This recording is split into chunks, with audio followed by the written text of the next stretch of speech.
ആദ്യം നമുക്ക് ഈസിയും ടേസ്റ്റിയുമായ പഴം വാട്ടിയത് ഉണ്ടാക്കാം. ചൂടായ പാനിലേക്ക് 1 ടേബിൾ സ്പൂൺ നെയ്യ് ഒഴിച്ചു കൊടുക്കാം.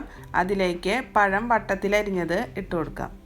ലോ ഫ്ലെയിമിൽ വെച്ചിട്ട് 2 പുറവും നന്നായിട്ട് തിരിച്ചു മറിച്ചിട്ട് വേവിച്ചെടുക്കാം. ഇനി നമുക്കിതൊരു പ്ലേറ്റിലേക്ക് മാറ്റാം. ഇനി നമുക്കിതിലേക്ക് 1.5 ടേബിൾ സ്പൂൺ ശർക്കര ഉരുക്കിയത് ഒഴിച്ചു കൊടുക്കാം. ശർക്കരയ്ക്ക് പകരം പഞ്ചസാര വിതറി കൊടുത്താലും മതി. പഞ്ചസാര ഹെൽത്തി അല്ലാത്തതുകൊണ്ടാണ് ഞാനിവിടെ ശർക്കര എടുത്തത്.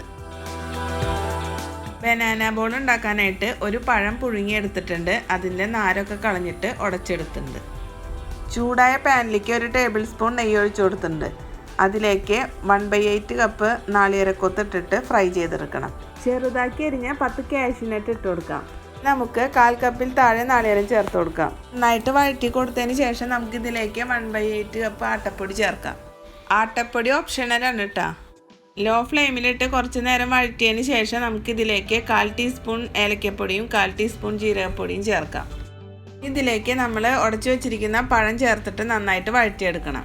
നന്നായിട്ട് വഴറ്റിയെടുത്തിട്ടുണ്ട്. ഇനി ഇതിലേക്ക് 2 ടേബിൾ സ്പൂൺ ശർക്കര ഉരുക്കിയത് ചേർക്കാം. മധുരം ചേർക്കുമ്പോൾ ഓരോരുത്തരുടെ ഇഷ്ടത്തിനനുസരിച്ചിട്ട് വേണം കേട്ടോ ചേർക്കാൻ.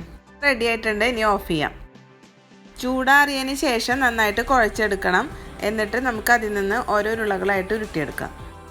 6 ബോൾ ഇട്ടിട്ടുണ്ട് നമുക്കിപ്പോൾ. ഇനി നമുക്കിത് ഗാർണിഷ് ചെയ്യാൻ വേണ്ടിയിട്ട് നട്ട്സ് പൊടിച്ചതിലിട്ട് ഉരുട്ടിയെടുക്കാം.